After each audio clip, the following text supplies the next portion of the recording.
Hello everyone. आज मैं एक नए विषय के साथ आपके समक्ष आई हूँ। कक्षा 10 में इसी वर्ष सीबीएसई ने एक नया विषय ऐड किया है, स्ववृत्त लेखन। स्ववृत्त लेखन जिसे हम बायोडाटा के नाम से या रिज्यूमे भी कहते हैं, तो ये है क्या? स्ववृत्त लेखन क्या है और इसे लिखने का उद्देश्य क्या है?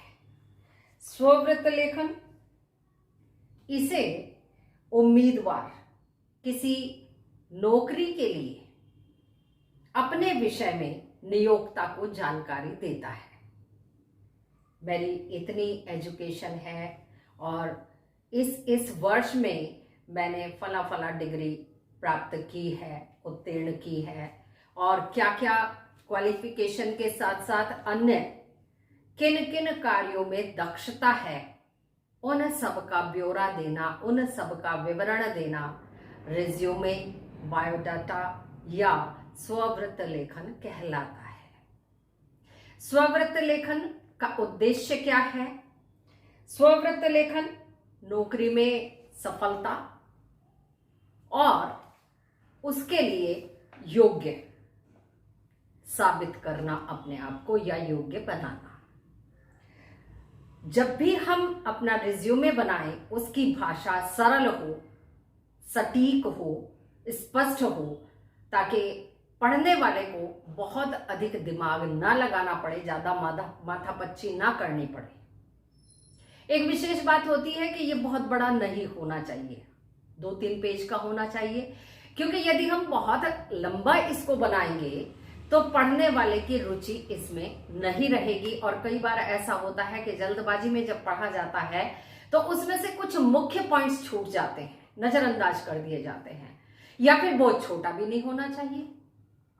यदि बहुत छोटा हम बनाएंगे तो हम ही उसमें अपनी कुछ विशेषताएं घटा देंगे, लिखना भूल जाएंगे या कमी रह जाएगी। तो ये हमें ध्यान रखना चाहिए। फिर इसके बाद आता है कि स्ववृत्त लेखन की विशेषताएं क्या क्या हैं, कैसे लिखा जाना चाहिए, किन विशेष बातों का लिखते समय ध्यान रखना चाहिए। स्ववृत्त एक विशेष प्रकार का लेखन होता है, अलग तरह से लिखा जाता है, जिसमें व्यक्ति विशेष अपने बारे में किसी विशेष कारण से दूसरे को जानकारी प्रदान करता है, और वह भी बड़े क्रमबद्ध तरीके से, सिलसिलेवार। ऐसा नहीं कि पहले हम अपना बीए का दे दें, फिर 10th का दे दें, फिर 12th का दे दें, या फिर एमए, एमएससी, व्हाटएवर जो भी हमारी डिग्री है, या लास्ट एमएड हमने किया है, या अन्य किसी की जो भी डिग्री है, एमटेक है, बीटेक है, बीलिब है, एमलिब है, किसी भी हम प्रोफेशन की किसी भी स्ट्रीम की बात करें तो उसी के तरीके से सिलसिलेवार या क्रमबद्ध तरीके से हमें ब्यौरा देना चाहिए। और एक तरह से यदि हम स्ववृत्त की बात करें तो एक हिंदी भाषा में उक्ति आती है, सूक्ति आती है, गागर में सागर भरना। तो बस स्ववृत्त लेखन बिल्कुल वही है, गागर में सागर भरने जैसा, यानी कम शब्दों में अधिक बात कह देना, अपनी पूरी जानकारी नियोक्ता तक पहुंचा देना।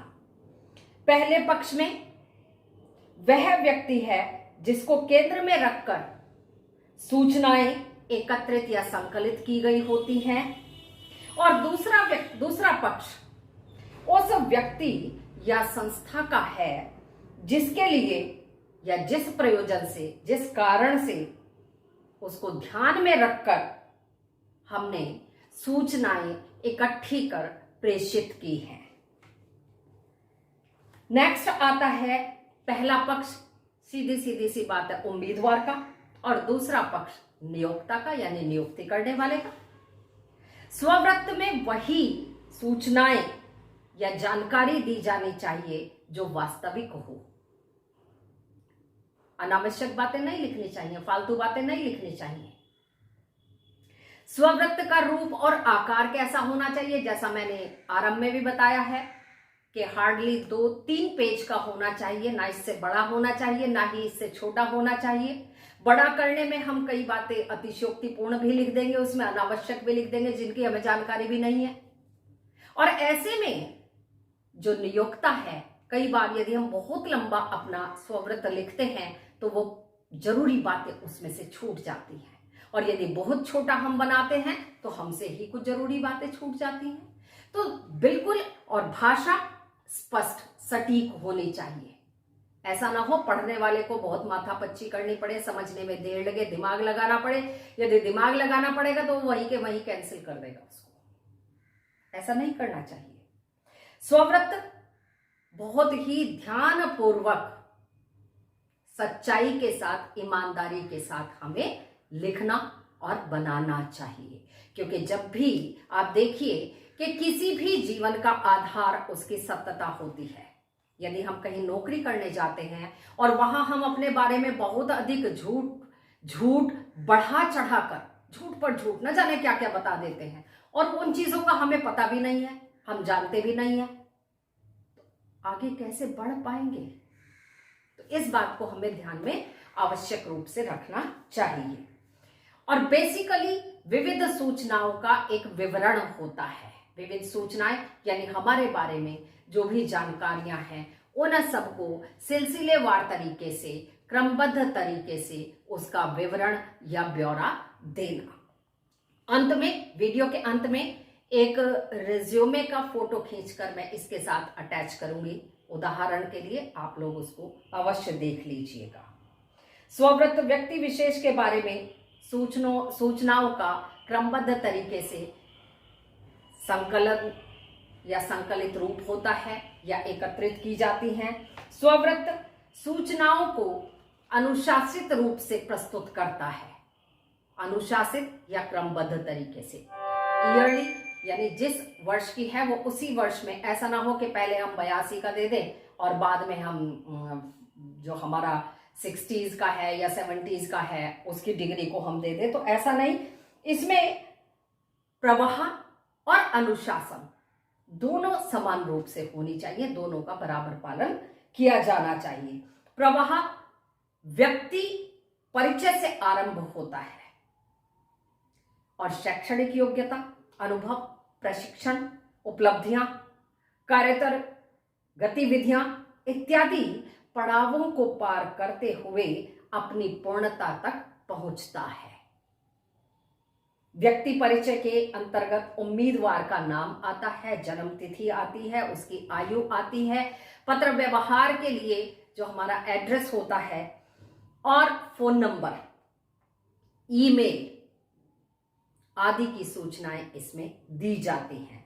शैक्षणिक योग्यताओं से संबंधित सूचनाएं एक सारणी के रूप में टेबल बनाकर उसमें ईयर वाइज वर्ष के अनुसार लिखा जाता है, जिसमें प्राप्त डिप्लोमा, डिग्री आदि का विवरण दिया जाता है। स्कूल, कॉलेज, बोर्ड, इन सबके, विश्वविद्यालय आदि सबके नाम, उनसे संबंधित परीक्षाओं का वर्ष, परीक्षा के सब्जेक्ट, विषय और प्राप्तांक, प्रतिशत, श्रेणी, उन सब का विवरण इसमें दिया जाता है। अर्थात कुल मिलाकर कहने का तात्पर्य है कि सारा विवरण सिलसिलेवार तरीके से, क्रमबद्ध तरीके से एक जगह इकट्ठा किया जाता है। और जैसा मैंने बताया है कि जब हम शैक्षणिक योग्यताओं को लिखते हैं तो उनको हम एक टेबल के रूप में बनाकर वहां प्रस्तुत करते हैं, जिसमें अलग अलग कॉलम बना दिए जाते हैं,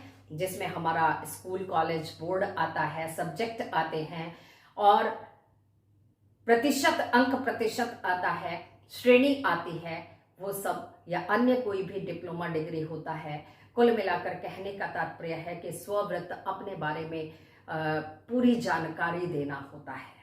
जब भी हम किसी नौकरी की वैकेंसी को देखते हैं और वहां हमें लगता है कि हम उसके लिए एलिजिबल हैं, तो वहां के लिए हम अपना स्वव्रत तैयार करते हैं।